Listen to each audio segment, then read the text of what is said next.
शिक्षा अभिव्यक्ति सिखाती है, आत्मविश्वास बढ़ाती है। शिक्षा मनुष्य को विचारशील, संवेदनशील और कर्मशील बनाती है।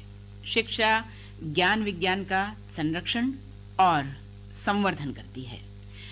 शिक्षा वैज्ञानिक, तार्किक, मानवतावादी और लोकतांत्रिक दृष्टि का विकास करती है।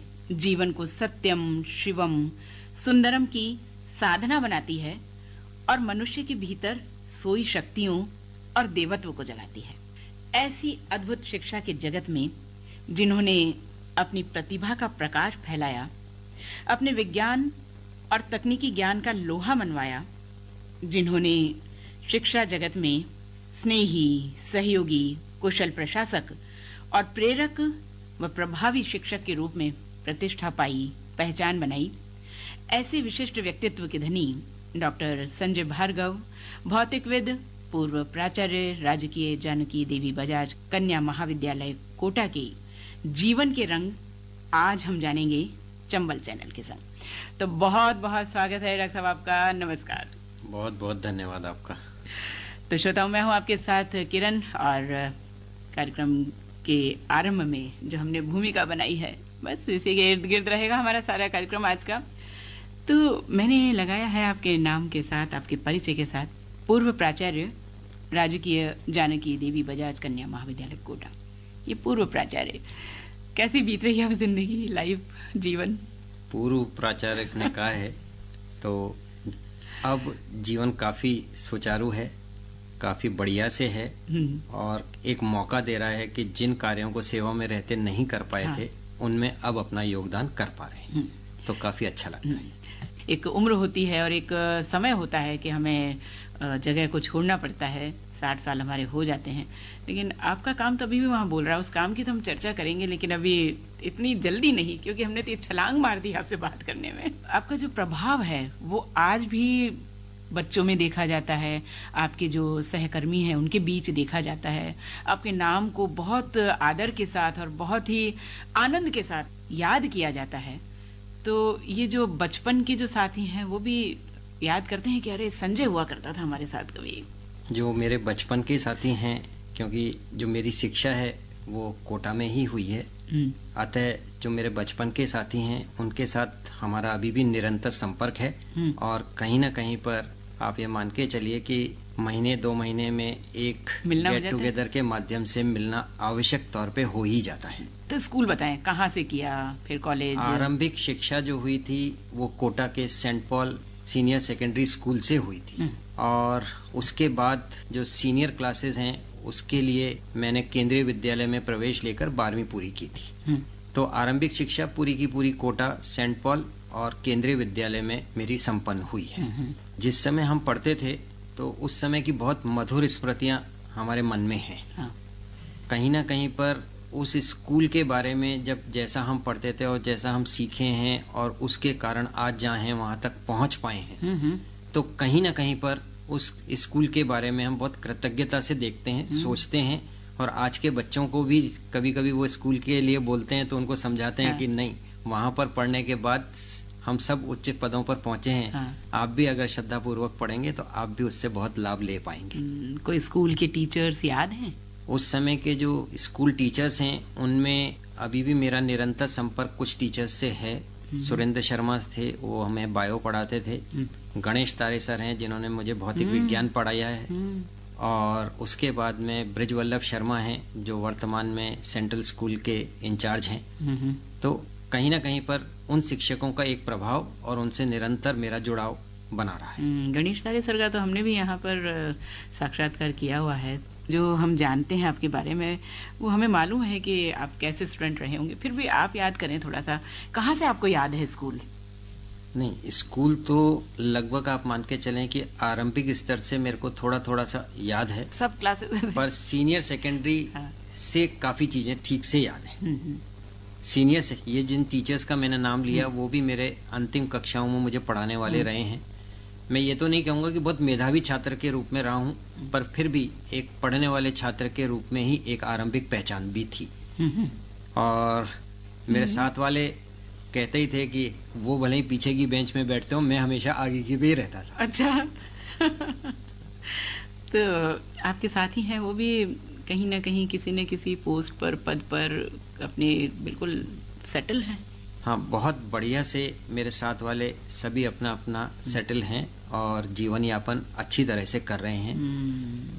कुछ प्रशासनिक पद पे हैं, कोटा के अंदर कुछ बड़े व्यापार जगत से जुड़े हुए लोग हैं और कुछ फौज में चले गए, तो काफी अच्छे स्थान पर मेरे साथ के लोग प्लेस्ड हैं।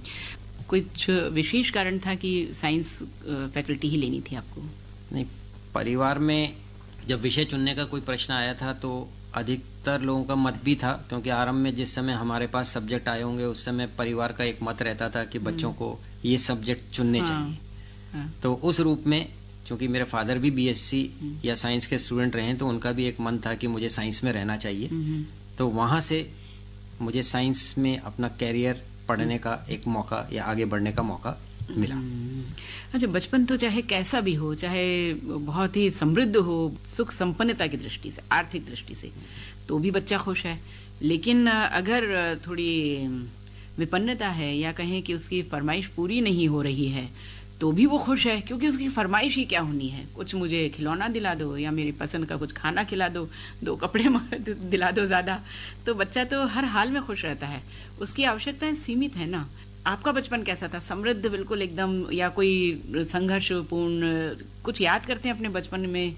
बचपन मेरा ऐसे देखा जाए तो व्यक्ति से मेरे खुद का तो कोई संघर्ष नहीं है, पर ना ही ऐसे परिवार से थे जहां पर आर्थिक तौर पर बहुत संपन्नता रही हो। एक सामान्य परिवार था, परंतु उस परिवार के अंदर अच्छी से अच्छी शिक्षा देने का एक बात हमेशा रही है। तो उसी के आधार पर हमें सेंट पॉल स्कूल के अंदर प्रवेश दिलाया गया और उसके बाद में जो परिवार था उसके अंदर जितनी न्यूनतम हमारी आवश्यकताएं थी उस सब की पूर्ति करने के लिए मेरे फादर सक्षम थे। मेरे लिए कोई आर्थिक संघर्ष परिवार में नहीं था, पर फिर भी मेरे फादर का इतना डिसिप्लिन था कि कोई भी सामान्य आवश्यकता से अतिरिक्त कोई भी जिद कभी पूरी हुई ही नहीं। अच्छा। यहाँ तक मुझे बहुत ध्यान पड़ता है कि जब स्कूल प्रारंभ होता था तो स्कूल की ड्रेस के 2 जोड़ी ड्रेस मिलते थे और दीपावली पर 2 जोड़ी साल भर के लिए कपड़े मिलते थे। तो उस तरह से परिवार में बहुत डिसिप्लिन था और उसका एक प्रभाव हम सबके जीवन पे, हम बच्चों में है। तो बिल्कुल आपने जो बात कही है डिसिप्लिन की, मैं कुछ समय बाद इस बात को उठाती, लेकिन शब्द ही आ गया है तो मैं यहाँ कहना चाहूंगी कि आज जो आपकी पहचान है वो यही है कि अनुशासन का दूसरा नाम डॉक्टर संजय भार्गव। हाँ, ये बात सही है कि मैंने जीवन में सब काम एक अनुशासन में रहकर ही करने का प्रयास किया है, क्योंकि आरंभ में भी जब पढ़ने का समय था तब भी मुझे अच्छे से याद है कि मेरे फादर सुबह 5 बजे हम सब बच्चों को उठा दिया करते थे। अच्छा। और हमारे यहाँ जो नियम था वो ये था कि रात को जल्दी सोना है और सुबह जल्दी उठ के पढ़ना है। तो कहीं पर भी उसमें पारिवारिक तौर पर कोई एडवांटेज हमें कभी नहीं मिला। उसकी पालना करना हमारे लिए अनिवार्य था, नहीं तो दंड का भागीदार रहना ये भी एक अनिवार्य पार्ट था। तो उस रूप में जब बड़े हुए हैं तो एक निश्चित तौर पर समय का बहुत बड़ा महत्व अपने खुद के व्यक्तित्व में देखते हैं। तो सामान्यतः हर बार हर कार्य समय पे करने का एक आदत बन गई है। बहुत अच्छी बात।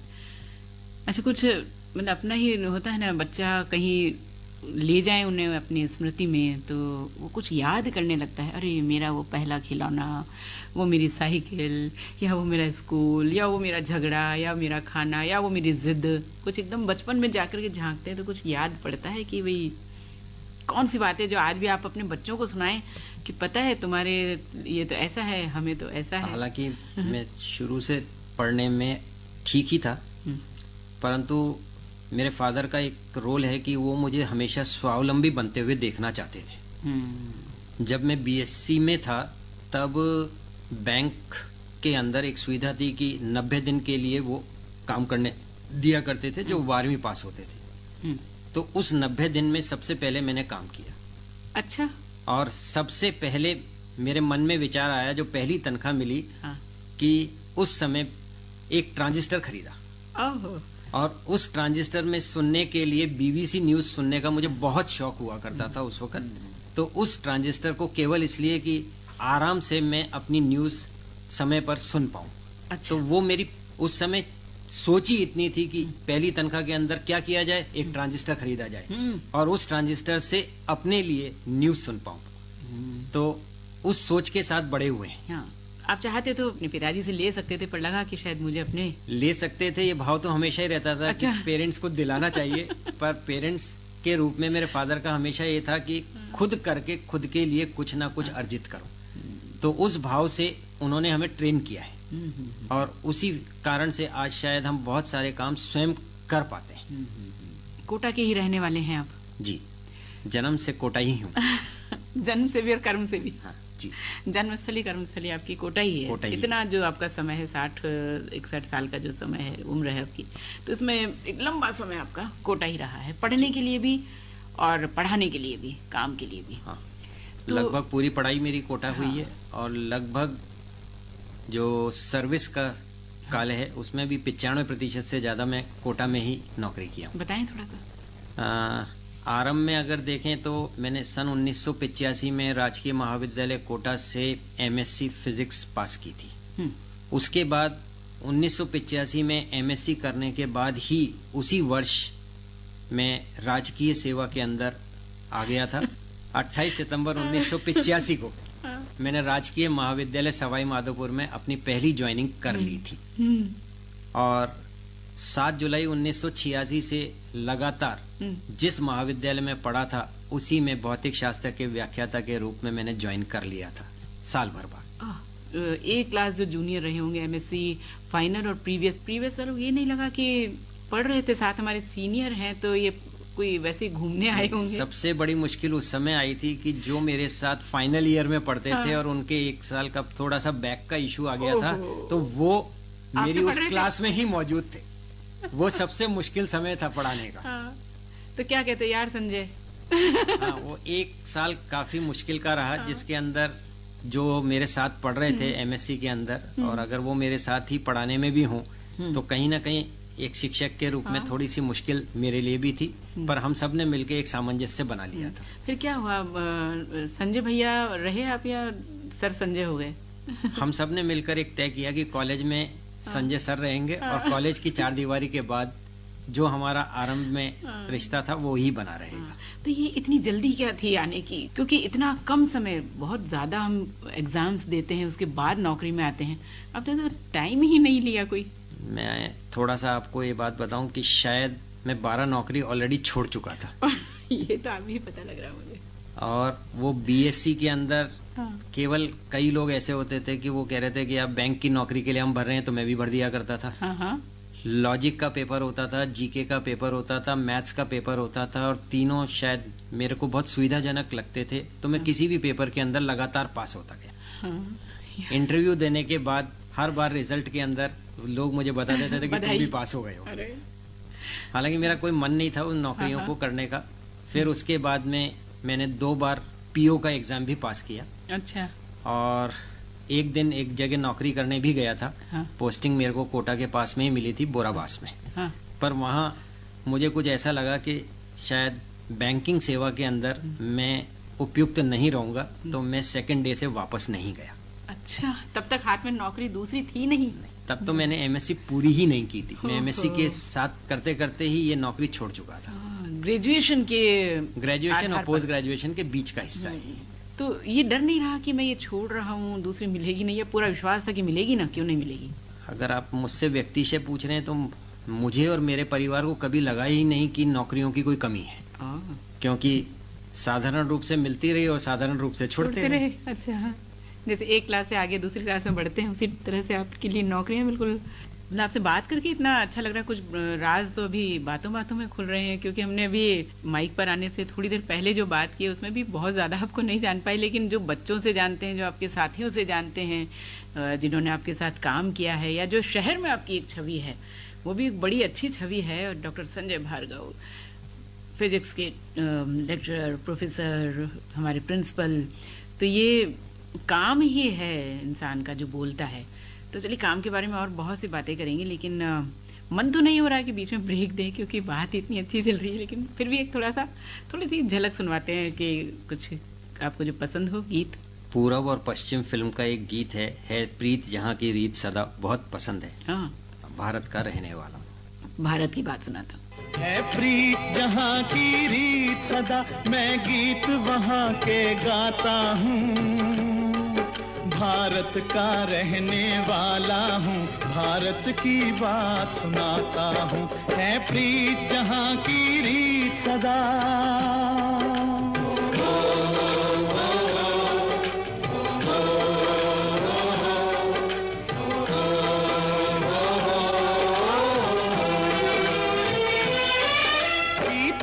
किसी ने देश तो क्या, हमने तो दिलों को जीता है।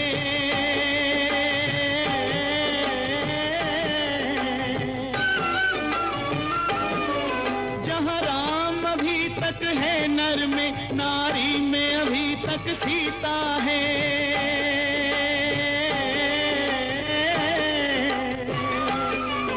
इतने पावन हैं लोग जहाँ, इतने पावन हैं लोग जहाँ, मैं नित नित शीश झुकाता हूँ। भारत का रहने वाला हूँ, भारत की बात सुनाता हूँ।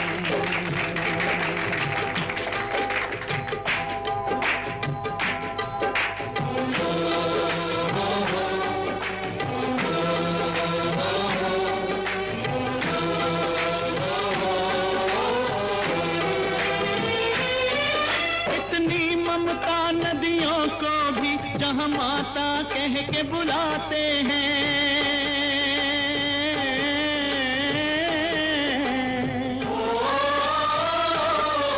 कितना आदर इंसान तो क्या, पत्थर भी पूजे जाते हैं।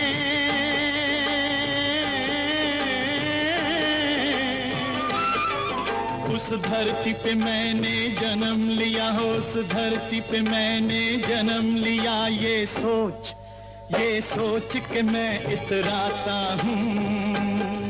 भारत का रहने वाला हूँ, भारत की बात सुनाता हूँ। है प्रीत जहाँ की रीत सदा।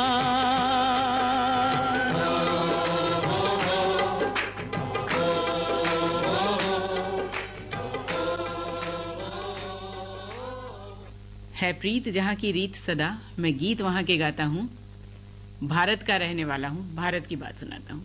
तो इसलिए गीत में तो हमने ये सुना, लेकिन हमें तो आपसे बात करनी है और आप ही की बात लोगों को सुनानी है।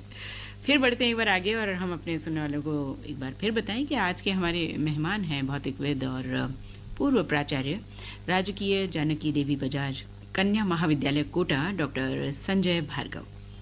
मैं हूँ आपके साथ श्रोता किरण। अब बचपन से थोड़ा सा बाहर निकलते हैं, आगे जाते हैं। तो हमने स्कूल कॉलेज की बातें लगभग एक साथ अपनी पूरी कर ली हैं। तो जो आज का माहौल है कॉलेज का, राजनीति से प्रभावित है, और आपका जो समय था, क्योंकि बड़ा लंबा समय हो गया अब तो शुरू हो चुका था तब ऐसा।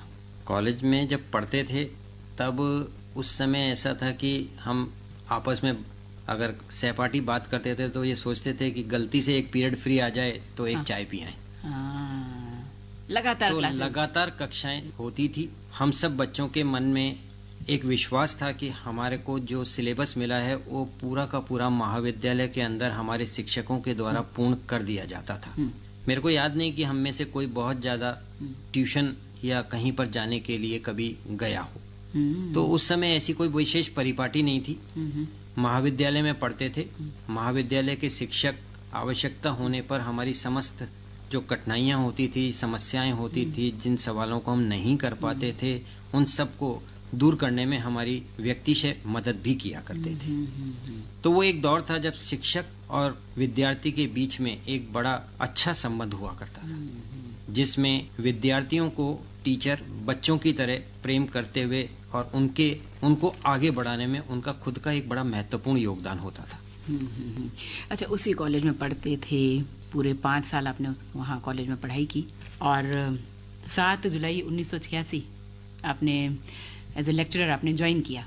उससे पहले जब आप कॉलेज में आते थे, अपने हाथ में अपनी बुक्स होती थी, और फिर जब 7 जुलाई 1986 का दिन था, तो वो जो कदम आपका था अंदर आने का, वो क्या अनुभूति है? कुछ याद है आपको कि अब मैं कुछ?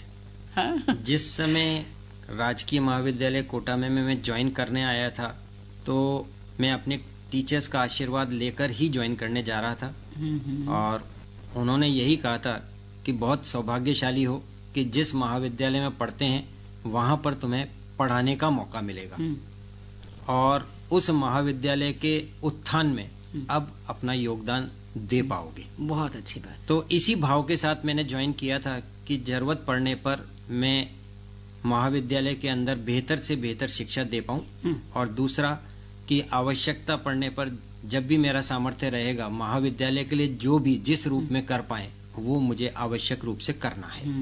जो कॉलेज के आपके लेक्चरर्स थे उनमें से कुछ याद है आपको जिनको आप अपना मेंटोर मानते हो, जिनके सानिध्य में रह करके, जिनके आशीष से आप डॉक्टर संजय भार्गव बन पाए? इस कड़ी के अंदर अगर देखें तो कोटा के अंदर 2 फिजिक्स के बहुत महत्वपूर्ण टीचर्स रहे हैं। एक प्रोफेसर जीएस रघुवंशी और दूसरे प्रोफेसर केपी माहेश्वरी। और मैं बहुत सौभाग्यशाली हूं कि उन दोनों से मैं पढ़ा हूं और उन दोनों के आशीर्वाद से मैं आगे बढ़ा हूं। जीवन में जिस समय मुझे आगे बढ़ने के लिए पीएचडी के अंदर जरूरत थी तो मेरे गुरुओं ने ही मेरा मार्गदर्शन करके मुझे आईआईटी कानपुर तक पहुंचने में मदद की ताकि मेरा शोध कार्य मैं आईआईटी कानपुर में कर पाया। वो गुरु आशीर्वाद का ही एक परिणाम है। चलिए आईआईटी कानपुर तक की भी सैर करके आते हैं अब हम। तो पहले तो यही जानना चाहेंगे कि एमएससी में फिजिक्स ही क्यों लिया? फिजिक्स के प्रति आपका विशेष रुझान, क्योंकि फिजिक्स एक थोड़ा सा मुश्किल पड़ता है लोगों को। एजुकेशन के अंदर अगर देखें तो ग्रेजुएशन तक आते आते शायद मैं पढ़ने में ठीक हूँ ऐसा मेरे परिवार में स्थापित हो गया था। उस समय पूरी एक कंबाइंड यूनिवर्सिटी ऑफ राजस्थान होती थी और उसके अंदर ग्रेजुएशन में बीएससी का मैं रैंक होल्डर रहा। तो कहीं ना कहीं पर परिवार में था कि ये आगे पढ़ लेंगे, इसीलिए जो मार्गदर्शक थे उस समय, जो सेवानिवृत्त बोर्ड के डायरेक्टर थे भारत भूषण जी, उन्होंने कहा बच्चा पढ़ने में ठीक है, इसे फिजिक्स पढ़ना चाहिए। अच्छा। तो उस कारण से फिजिक्स में एक एडमिशन लिया और उसी में जीवन में आगे बढ़े।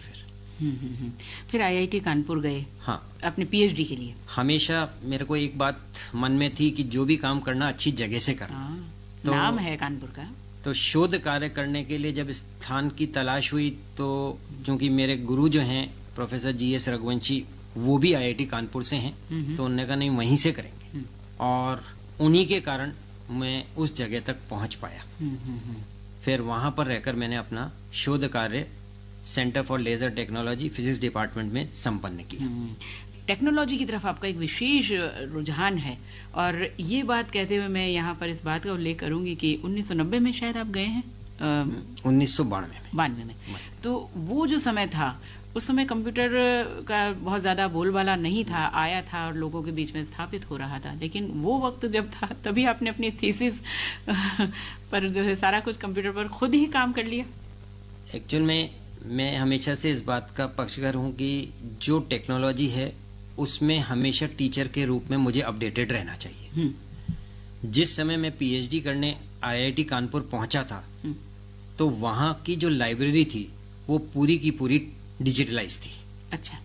वहां पर आपको ऐसे किताब मैनुअल तौर पे ढूंढने नहीं जाना, वहां पर नोट टर्मिनल लगे हुए थे कंप्यूटर, उनके ऊपर आपको देखना है कि आप अपनी किताब को उसमें नाम फीड करें तो वो बता दिया करता था कि आपको इस अलमारी संख्या में और इस रैक में आपकी किताब उपलब्ध होगी। कोटा से जाने के समय मुझे कंप्यूटर में कोई विशेष ज्ञान नहीं था। अच्छा। तो जैसे ही लाइब्रेरी के अंदर मुझे जाने की आवश्यकता पड़ी और मुझे समझ में आया कि बिना कंप्यूटर को जाने मैं कोई काम यहाँ नहीं कर पाऊंगा। तो कुछ बच्चे वहां पर थे, उन्होंने मेरी मदद करके मुझे कंप्यूटर सिखाया। आरंभ उन्होंने कराया, फिर धीरे धीरे आपने उनको पीछे छोड़ दिया, आगे बढ़ता गया। सिखाने वाले को आपने पीछे छोड़ा फिर। अच्छा, फिर जैसा कि अभी हमने बताया अपने सुनने वालों को कि 1985 में ही आपने एमएससी किया और 1985 में ही आपने ज्वाइनिंग आपकी है उसी वर्ष की। तो ये जो जल्दबाजी की कहें, बिल्कुल भाग दौड़ के काम करने वाला, यही आपका रहा कि जो 4 साल की पीएचडी है वो 2 साल में ही लगभग आपने पूरी कर दी? नहीं, ये भागने वाला तो नहीं, ये उस समय एक मौका था कि जिस वक्त मैंने पोस्ट ग्रेजुएशन किया था तो सरकार की तरफ से वैकेंसी निकली और मैं आवेदन कर पाया।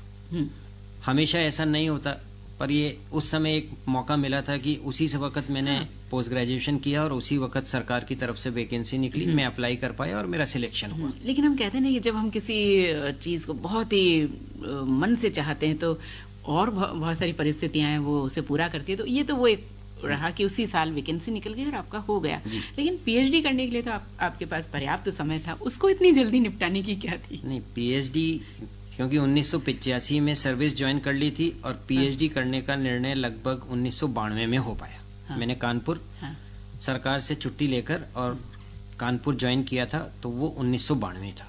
वहां पर जाकर क्योंकि एक प्रकृति की जो भी काम करना है अच्छे से करना है, तो कहीं ना कहीं पर पूरा समय देते हुए वहां पर उस शोध कार्य को करके काफी अच्छा काम मैंने कर लिया था। परंतु वहां पर एक थोड़ा सा नियम था कि कोई भी शोध कार्य अगर डिग्री के लिए सबमिट करते हैं तो अपेक्षाकृत न्यूनतम 3 वर्ष होना चाहिए। तो वो एक दुविधा थी, तो कहीं ना कहीं पर उस समय का उपयोग करते हुए शोध कार्य को आगे बढ़ाया और बहुत सारे अंतर्राष्ट्रीय पब्लिकेशन उस समय के मेरे पास रहे हैं। लगभग 8 शोध पत्र और 14 कॉन्फ्रेंस के पेपर उस समय के मेरे पास हैं। तो वो कार्य करने का जो मौका मिला वो अतिरिक्त जो समय था उपलब्ध था, उसके अंदर चूंकि परिपक्वता भी आ गई थी, शोध के संबंध में समझने भी लगे थे, तो वो एक अच्छा कार्य उस समय करने का एक मौका मिला। पढ़ना सबके अपने अपने तरीके होते हैं। कोई व्यक्ति बहुत आगे जाकर के सिंसियर होता है, पोस्ट ग्रेजुएशन में आ गया, तब जाकर के उसे लगता है कि मुझे पढ़ लेना चाहिए थोड़ा ठीक ठाक से, और कुछ होते हैं जो पीछे से ही चले आ रहे होते हैं कछुए चाल से। तो आप अपने आप को कहाँ पाते हैं कि भाई एकदम जो लगन जिसे कहते हैं कि बस अब मुझे लगता है कि अब तो आर या पार वाला है? नहीं, सेंट पॉल स्कूल में पढ़ रहे थे। पढ़ने के बाद में जब 12वीं पास हुए तो बहुत सारे साथ वाले इंजीनियरिंग या कई अलग अलग विषयों के अंदर चले गए। कोटा के अंदर रहते हुए चूंकि उच्च शिक्षा के अंदर मैंने प्रवेश ले लिया था, तो वहां जाकर मुझे लगा कि नहीं, अब सारा ध्यान पढ़ाई पे ही देना चाहिए। तो कॉलेज एजुकेशन में आकर सामान्यतः बच्चों का परफॉर्मेंस क्लास 12th की तुलना में कम हो जाता है। हाँ। पर मैं मेरे बारे में विशेष तौर पर कह सकता हूं कि मैं ग्रेजुएशन का भी रैंक होल्डर रहा और पोस्ट ग्रेजुएशन में मेरी पूरी राजस्थान विश्वविद्यालय में द्वितीय पोजीशन रही।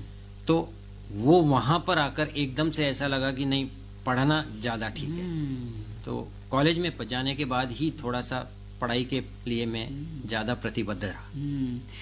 अच्छा, अपने अंग्रेजी माध्यम से अपनी शिक्षा, स्कूल की शिक्षा ली, और फिर लेकिन जब आपने पढ़ाना शुरू करा तो, और वो भी साइंस जब हम पढ़ाते हैं, हिंदी मीडियम में पढ़ाते हैं, तो अड़चन आई? आप बहुत सही सवाल पूछ रहे हैं। सबसे पहला अनुभव जब मेरा हुआ तो मैंने 28 सितंबर 1985 को राजकीय महाविद्यालय सवाई माधोपुर में ज्वाइन किया था, जहां पर अधिकतर बच्चे ग्रामीण परिवेश से आते थे और जो केवल हिंदी माध्यम को ही जानते थे। बिल्कुल। जब मैं पहली क्लास पढ़ाने गया तो एक बहुत अच्छा सा वाक्य आपके सामने रखता हूं कि मुझे ऑप्टिक्स पढ़ाने के लिए दिया गया। ऑप्टिक्स के अंदर व्यतिकरण पढ़ाने के लिए कहा गया। उस समय क्योंकि मैं तो हिंदी मीडियम मैंने पढ़ा नहीं था, मैं इंग्लिश मीडियम से आया था, तो उस समय एक गर्ग सक्सेना की पुस्तक चलती थी, तो उसमें मैं हिंदी में जो भी चीज थी उसको पढ़ के चला गया। किताब में कोई मिसप्रिंट था। अच्छा। इस बात का मुझे पता चला कक्षा पढ़ाते समय। अच्छा। मैंने केवल इतना ही बोला था कि व्यतिकरण 2 प्रकार के होते हैं, एक विनाशी और दूसरा संतोषी। अच्छा। जबकि होना चाहिए था संपोषी। ओहो। तो वो मिसप्रिंट के कारण एकदम से बच्चों के बीच में हंसी आ गई, बच्चों को सबको। तो उन्होंने कहा सर, उन्होंने ही फिर मुझे समझाया कि किताब में चूंकि ऐसा लिखा है और आप भी इसलिए ऐसा ही बोल रहे हो। अच्छा। तो सवाई माधोपुर में रहते रहते उन बच्चों की मदद से, उन बच्चों ने बहुत बढ़िया मेरी मदद की। उन्होंने कहा हम इंग्लिश के टर्म्स हम खुद पढ़ के आएंगे, आप हमें समझाइएगा और फिर हम मैनेज कर लेंगे। पर उस समय के जो बच्चे थे बहुत बढ़िया, उन्होंने मेरे को एक मौका दिया। उन्होंने मुझे हिंदी में अपने आप की बात कहना सिखाया। पहली बार उन बच्चों के साथ रहते रहते ही मैंने हिंदी में अपना थोड़ा सा परिपक्वता हासिल की। और अभी लग रहा है बिल्कुल एकदम आप हमसे ज्यादा अच्छी हिंदी बोल रहे सर। जी, तो चलिए, अभी जो आपने बात की, बात में से बात निकलती है, तो जो बच्चे होते हैं उन्हें लगता है कि हमें कोई अच्छा गुरु मिल जाए, अच्छा टीचर मिल जाए, हमें कोई पढ़ाने वाला मिल जाए, तो ये बच्चे ढूंढते हैं, तलाशते हैं, इंतज़ार करते हैं कि हमारे जीवन में भी कोई आए। लेकिन जब शिक्षक, गुरु, टीचर खुद एकदम लबालब हो, ज्ञान से भरा हुआ हो, तो उसे लगता है मुझे कोई बच्चा मिल जाए, कोई स्टूडेंट मिल जाए जिसे मैं पूरा सौंपूं। तो ऐसा आपके साथ हुआ? क्योंकि आप तो इतना ज़्यादा बिल्कुल छलकते हुए आए थे एकदम। आप जब बच्चों की बात आप कह रहे हैं तो मैं आपके सामने ये बात कहता हूँ कि यदि बच्चे को ये विश्वास हो जाए कि मेरा टीचर मेरे साथ ईमानदारी से काम करेगा, इसमें सबसे महत्वपूर्ण है ईमानदारी। अगर बच्चे को ये बात समझ में आ जाती है कि टीचर मेरे साथ बहुत ईमानदारी से कार्य कर रहे हैं, तो आपकी किसी भी कमी को बच्चे कभी इंगित करते ही नहीं। वो आपके साथ रहेंगे और आपकी बात को बहुत ध्यान से सुनेंगे। जहाँ तक अच्छे बच्चों की बात है, सभी तरह के विद्यार्थी मेरे जीवन में आए हैं। कुछ ऐसे विद्यार्थी थे जिनके लिए मेरे को पास कराने की मेहनत करनी पड़ी। कुछ ऐसे भी विद्यार्थी रहे जो बहुत अच्छे थे, और बहुत अच्छे थे तो उनको भी पढ़ाने का एक सौभाग्य प्राप्त हुआ। और मैं इतना ही कह सकता हूँ कि बहुत सारे बच्चे पढ़ाने के बाद में बहुत बढ़िया जगह पर प्लेस्ड हैं।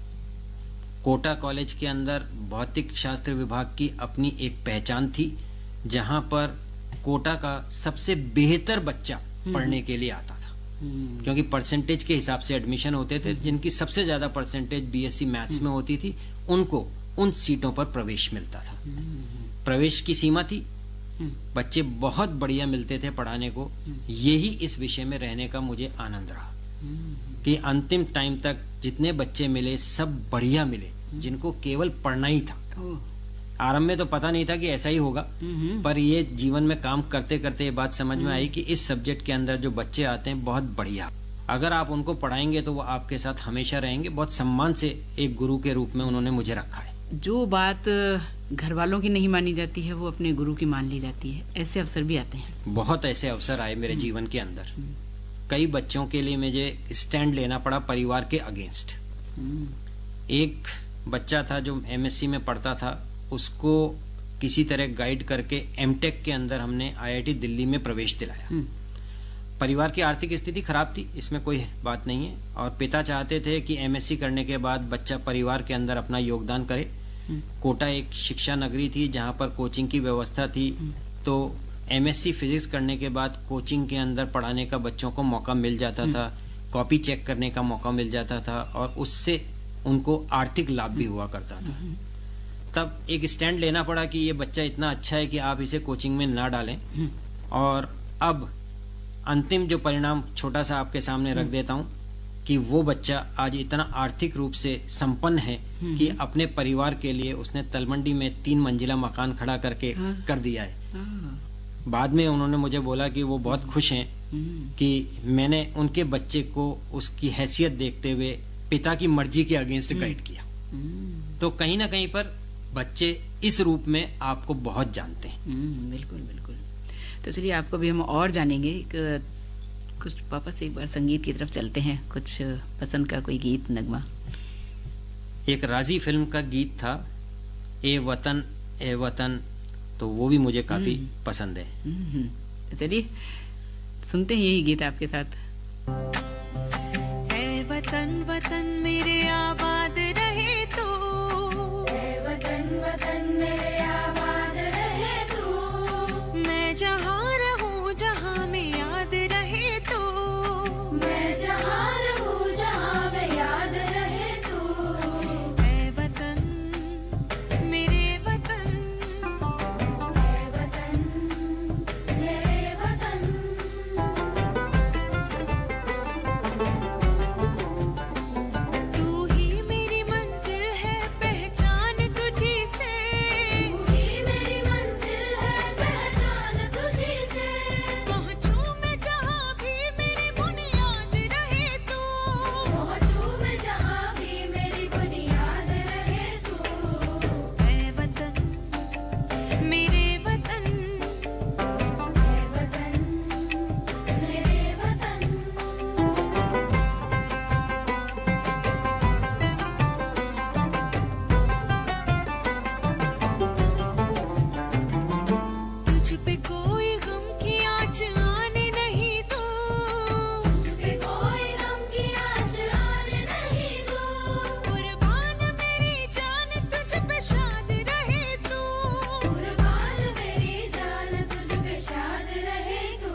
ए वतन मेरे आबाद रहे तू, मैं जहाँ रहूं मेरे साथ रहे तू। तो हमारे साथ इस वक्त हैं डॉक्टर संजय भार्गव। आप भौतिक शास्त्र के प्राध्यापक रहे और राजकीय जानकी देवी बजाज कन्या महाविद्यालय कोटा के प्राचार्य पद से आपने अपना सेवा काल कार्यकाल पूरा किया।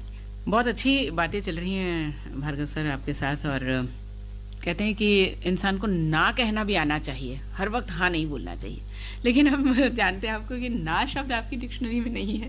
तो ये दोनों बातें, क्योंकि जब भी हम देखते हैं कुछ बात तो सिक्के के दो पहलू होते हैं। आप किस बात का समर्थन करेंगे कि क्या वाकई ना नहीं कहना चाहिए, या ना शब्द क्यों नहीं? हर बात को जिद है काम करने की। ना शब्द किस परिप्रेक्ष्य में उपयोग किया जाना चाहिए, इस पर स्वयं को विचार करना होगा। बहुत सुंदर बात। किसी कार्य को लेते समय किसी नई कार्य को लें, चैलेंज अगर है तो शायद मुझे लगता है कि ना शब्द को काम में लेना उचित नहीं है। चलिए, अच्छा एक वक्त था जब बिल्कुल डॉक्टर संजय भार्गव जो आज हमारे सामने पूर्व प्राचार्य के रूप में है, लेकिन जब बिल्कुल यंग रहे होंगे, 20, 22, 25 साल के रहे होंगे, तो हमें मालूम हुआ है कि ऐसे ही कहीं जो आपका एक परिचय सम्मेलन था वहाँ बताते स्वेटर पहने हैं, गले में स्वेटर डाल रखा है, और घर वालों का दबाव कि विवाह तो करना ही है। और अभी क्योंकि अभी लोग आपको देख लेंगे, क्योंकि जब हम कैप्शन डालते हैं तो उसमें दिख जाएंगे कि डॉक्टर संजय भार्गव कौन है, तो उसी से पता लग जाएगा कि 25 साल के डॉक्टर संजय भार्गव देवानंद की तरह। तो मुझे इसी लड़की से शादी करनी है, ये क्या किस्सा था? और फिर हो भी गई उन्हीं से। हाँ, ये किस्सा वाकई सही है। मैं इसको इस रूप में कहता हूँ कि एक निश्चित, क्योंकि मैं नौकरी में जल्दी आ गया था। हाँ। तो 2-3 साल सर्विस होने के बाद में परिवार का एक दबाव रहता था कि पापा ये कहते थे कि यार हमें फ्री होना है, तू शादी कर। हाँ। तो शादी करने की बात रहती थी। तो एक बार हमारा जो बिरादरी है उसका एक सम्मेलन जयपुर में था, उसमें वो मुझे वहां पर छोड़कर चले गए। अच्छा। क्योंकि मेरे दादा भी वहां पर मौजूद थे, उनके भरोसे छोड़ के चले गए और कहा कि भाई जो ये लड़का कहे तुम देख लेना। अच्छा। तो उन्होंने भी मुझे ये कहा था कि भाई यहाँ पर अपन कोई फॉर्मल बात करें, इससे तो कोई लड़की अगर तुझे ऐसा लगता हो कि भाई अपने लिए ठीक है तो तुम मुझे बता देना। तो जो मेरे वर्तमान अर्धांगिनी है वो उस समय दिखी और उसी समय मैंने उनको कहा था कि दादा लड़की तो ये ठीक है। अच्छा।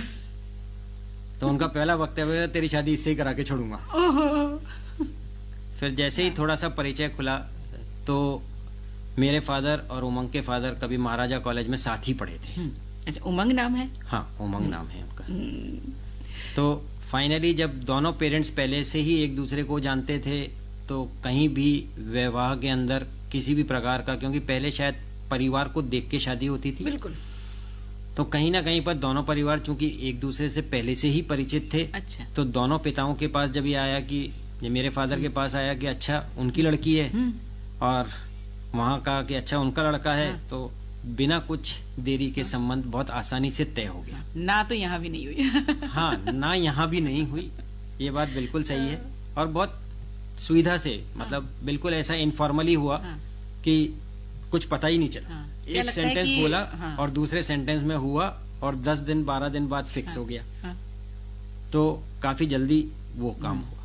क्या लगा कि यही मेरे लिए बनी ही थी? लगता है आज नहीं, आज जोड़े कहते हैं उनके साथ रहते हुए, क्योंकि मेरा मैरिज हुआ था तो 1990 में हुआ था। तो आप सोचिए कि 90 के बाद में अब लगभग 34 वर्ष से हम साथ हैं। और 34 वर्ष से साथ हैं, मैं ये बात कह सकता हूँ क्योंकि उस समय वो भी राजस्थान यूनिवर्सिटी में असिस्टेंट प्रोफेसर थी। अच्छा। तो कहीं ना कहीं पर जिस समय विवाह हुआ उसके पश्चात क्योंकि मैं आईआईटी कानपुर जाने का मेरा नंबर आया तो उन्होंने सैक्रिफाइस करके खुद का काम छोड़ा। अच्छा। और उसके बाद लगातार हम घर पे वो मेरे साथ हैं। मैं इतना कह सकता हूँ कि अगर किसी कार्य में आप जैसा कह रहे हैं कि कोई सफलता मिली जीवन में, तो उस सफलता का मेजर श्रेय उनको जाता है। और वो इसलिए जाता है कि मैं मेरी घर की जिम्मेदारियों से लगभग मुक्त रहा, तो काफी समय मैं अपने कार्य को दे पाया, सरकारी समय के भीतर और सरकारी समय के बाद या पहले भी। और उसका मुख्य कारण शायद उन्होंने मेरे सब कार्यभार को संभाल लिया था, तो वो एक बहुत बड़ी बात है। एक छोटा सा वाक्य आपको कहता हूँ कि मेरे फादर की एक बार बहुत तबीयत खराब हुई थी और मैं तो सामान्य तरीके से घर पे था ही नहीं। अच्छा। उन्होंने मुझे कहने की जगह उन्होंने किसी की मदद से, जो मेरे यहाँ रहते थे उनकी मदद से, उनको कार में बिठाया और खुद कार ड्राइव करके और हॉस्पिटल में एडमिट कराया। कोई हार्ट का इशू था और मैं ये कहता हूँ कि अगर वो मुझे फोन करती और शायद मैं दौड़ भाग के पहुंचता, शायद समय में देरी हो जाती, पर उनके इस निर्णय के कारण मेरे फादर का जीवन बहुत लंबा रहा। बहुत बधाई। तो कहीं ना कहीं पर मैं ये कह सकता हूँ कि उनका एक बड़ा योगदान लगातार हमारे साथ या मेरे साथ बना हुआ है, और अगर मेरी कोई सफलता है तो उसमें उनका एक बड़ा योगदान निश्चित तौर पे देखा जाना चाहिए। जी। हम जब बड़ी हो जाते हैं, विवाह हो जाता है, उसके बाद का जो जीवन होता है वो बहुत कुछ एक दूसरे पर ही निर्भर होता है, पति पत्नी के सामंजस्य पर कहें, एक दूसरे के सहयोग पर कहें। लेकिन जब तक दो व्यक्ति एक दूसरे से मिले नहीं होते हैं, उससे पहले का जो जीवन होता है वो हमारे माता पिता की देन होता है। और जैसा हम आपको जानते हैं कि आपकी माताजी के साथ आपको बेहद लगाव है, बहुत, क्योंकि उनके लिए आपने बहुत कुछ दौड़ भाग भी की है। तो माँ को अगर याद करते हैं तो किस रूप में याद करते हैं कि संजय को डॉक्टर संजय भार्गव बनाने में उनकी क्या भूमिका? माँ का या पेरेंट्स का हमेशा एक बड़ा योगदान होता है। जहाँ तक मेरी माँ का सवाल है तो निश्चित तौर पे उनका एक बड़ा योगदान मेरे जीवन को ढालने में भी है। मैं उनकी बात को अंडू करने की कभी कोशिश नहीं करता, जैसा वो चाहते हैं वैसा ही करने की कोशिश करता हूँ। उन्हें नहीं बदलना है एक्चुअल में। वो अगर 70 बसंत के बाद उनको बदलना पड़े तो फिर हम सबके लिए बहुत मुश्किल की बात है, क्योंकि वो जिस तरह से अपना जीवन यापन करते आए हैं उसमें इस उम्र में उनको बदल पाना हमारे लिए संभव नहीं हो पाता। मेरा स्थानांतरण एक बार झालावाड़ भी हुआ था। हम दोनों ही थे, हम चाहते तो झालावाड़ जाकर और रह सकते थे, हमारे लिए इतना मुश्किल कार्य नहीं था।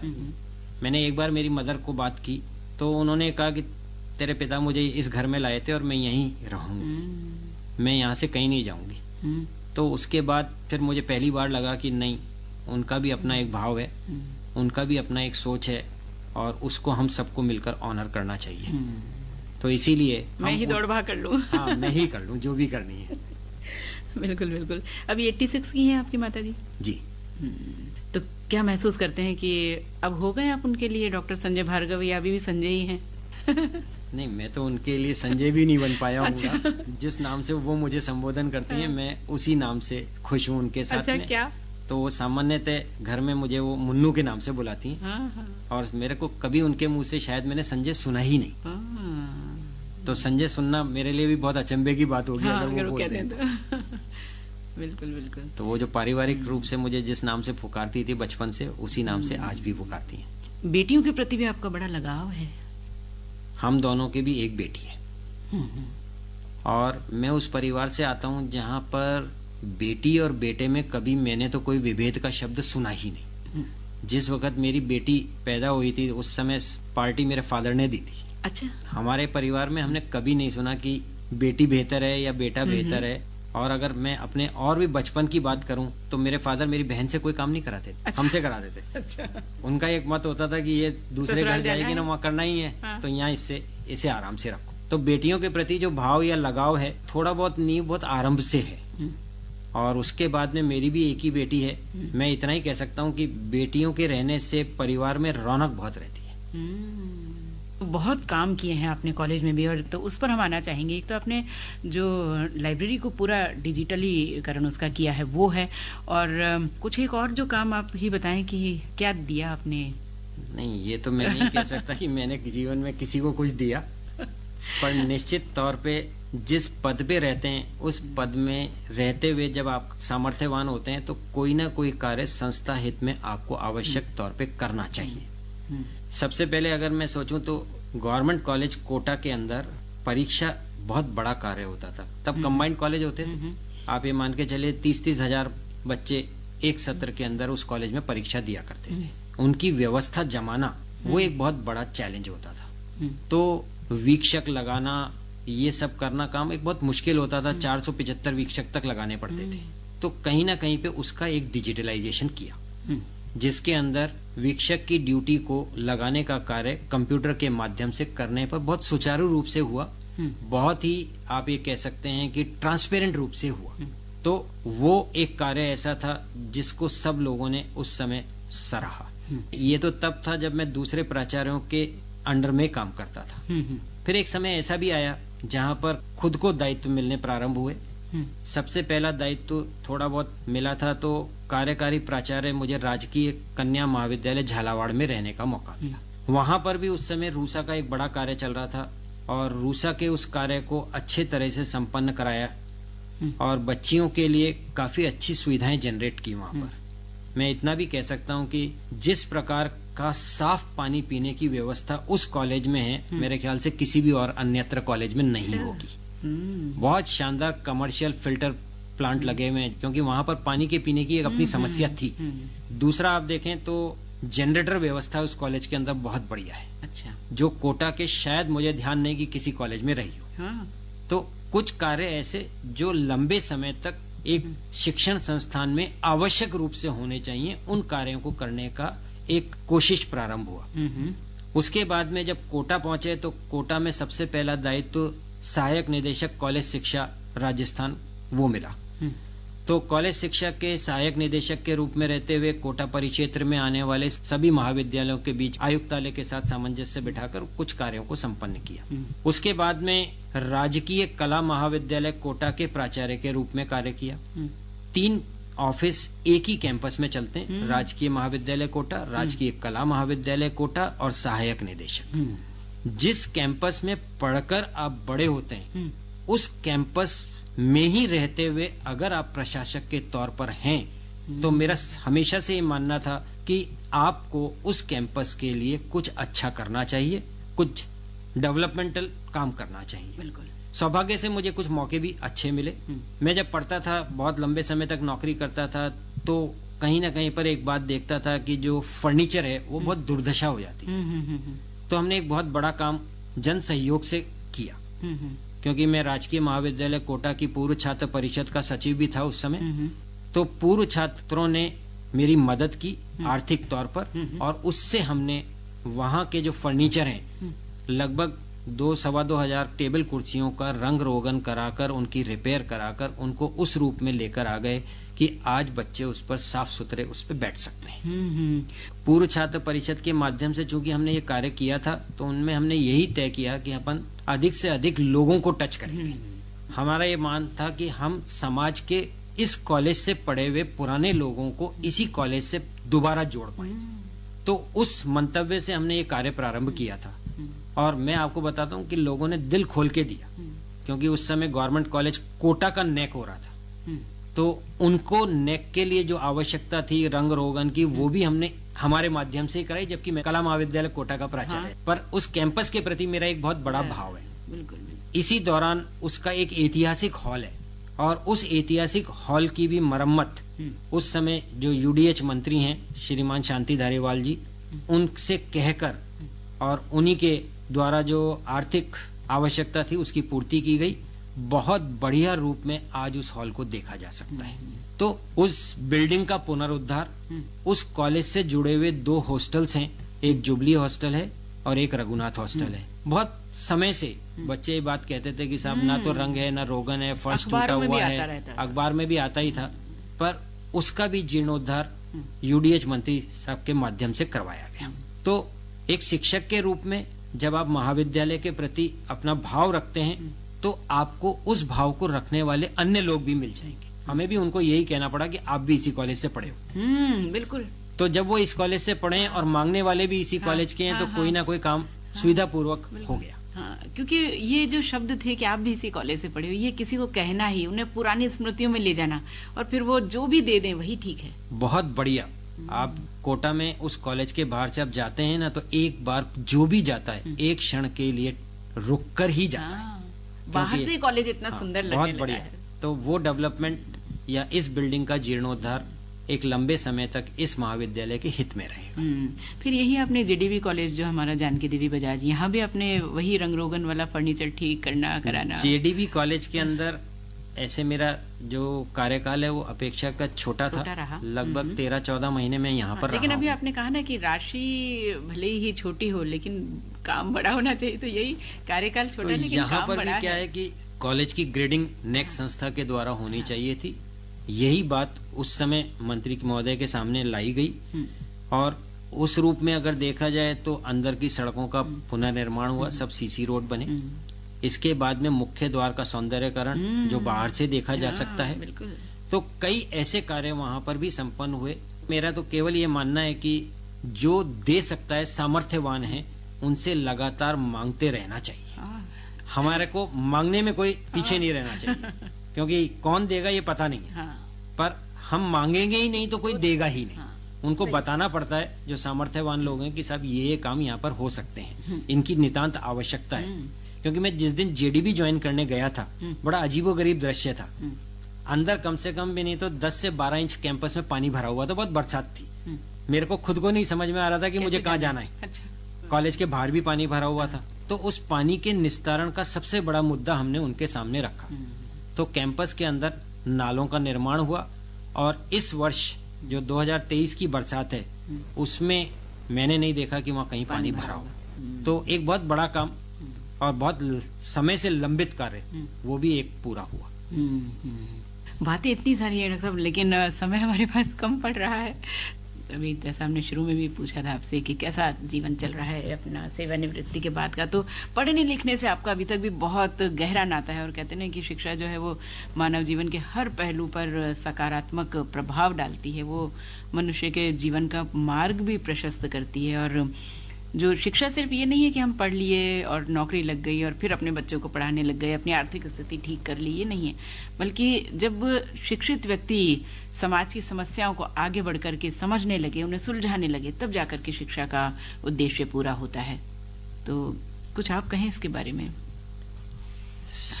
एक्चुअल में सेवा में रहते हुए जीवन में बहुत सारे काम जो आप चाहते हैं स्वयं से, शायद उनको करने का समय नहीं मिल पाता है। सेवानिवृत्ति के बाद व्यक्तिगत समय होता है और उसके अंदर सामान्य तौर पर जिस समाज ने आपको जीवन पर्यंत दिया है उस समाज को एक बार आपकी तरफ से पुनः कुछ मिले, ये उसका समय होता है। तो सामान्य तौर पर जहां मेरा मन है वो ये है कि मैं कुछ ऐसे कार्य कर पाऊं जिससे समाज की सेवा हो और जहां जहां मेरी आवश्यकता हो उस आवश्यकता के अनुरूप मैं वहां पर योगदान कर पाऊं। जी। तो उस कार्यों को मैं भी एक बार करने की कोशिश कर रहा हूं, ताकि जिस समाज से मैंने कुछ पाया है, जिस समाज के कारण, परिवार के कारण मेरा नाम जो भी है वो हुआ है, तो उस समाज को हमारे लिए रीपे करने का एक टाइम आया है। जी। तो मैं भी यही चाहता हूं कि मैं कुछ कर पाऊं। जी।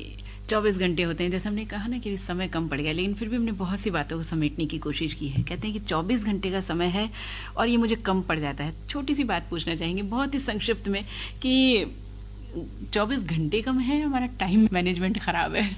अगर विवेकानंद जी के साथ रहें तो उनका कहना था कि जो लोग ये कहते हैं कि मेरे पास टाइम नहीं है, हाँ। तो इसका मतलब ये है कि वो मिसमैनेज्ड है, समय प्रबंधन ठीक नहीं है, समय प्रबंधन खराब है।